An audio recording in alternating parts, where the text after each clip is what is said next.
use the bugs as it's a spray outside, but I'd say after 3 layers of the lacquer, that is not too bad. So we've got a tank to do us a year. Need to polish, a little bit of peel and a few bugs in, but we'll go to the other tank and have a closer look. Right, so me and Guy have took the original tank off, and there is our pinprick problem, blown out in the ethanol. You can even see the indent where it softened. I think there's one the other side. Let's have a look.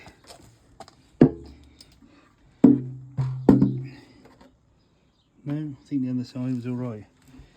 So we've got to retrieve these badges, but before we do that, we need to deal with that carburetor, because that does not want to hold the idle.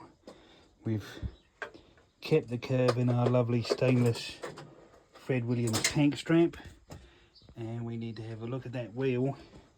So let's get that carb off and have a closer look.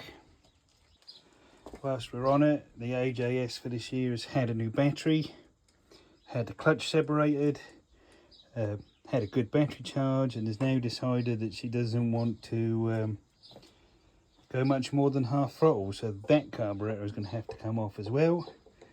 And over there the A10 is on the lift, because that's having a think about noisy tappets. So we've got plenty of room in the Norton, so I've cracked that off, so we should get away pulling this slide straight up and out.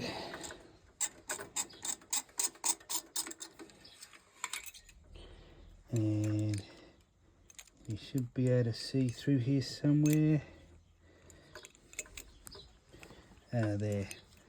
So that needle is reasonably high. I'll get it out and see if we can see what slot it's on.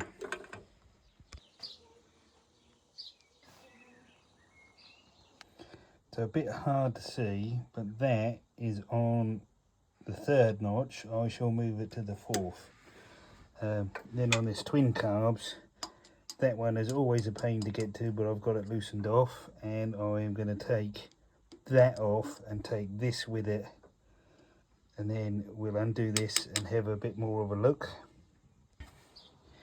So when I tipped it up, loads of yellow fuel come out, which is funny because when I emptied that was pretty clear, so it could be this pipe is degraded. So on an Amel, that's your pilot, that's your main, that's your air fuel, that's your throttle rate, your idle, min-idle speed. Slide goes against that pin. So I'm going to pop this open, get the last of the fuel out of it, pop that off to get that out of my way, take that off to have a look at the pilot, because it's probably a 25, and that should be around a 110 I would have thought. So let's crack them off and have a look. So that's our idle jet, which is a 25, and I couldn't go through it. So I've got a little cleaner set, and I'll just give that a little burr up, and now that should be good to go. So we're back together. We've got a 105 main, and we've got a 25 idle that was blocked. So that's pretty clean. That's pretty clean. That's quite nice. So I think we can say that that's going to go back. I've put a straight edge across here, and it's nice and straight, because you do them up till they're done up. You don't ring them up tight. So we'll get that back on, and then in the next one we shall see if it fires up. Probably off the dummy tank when I get that back from my brothers, and he'll have to colour sand the other fuel tank that we've got. So we'll see how we do.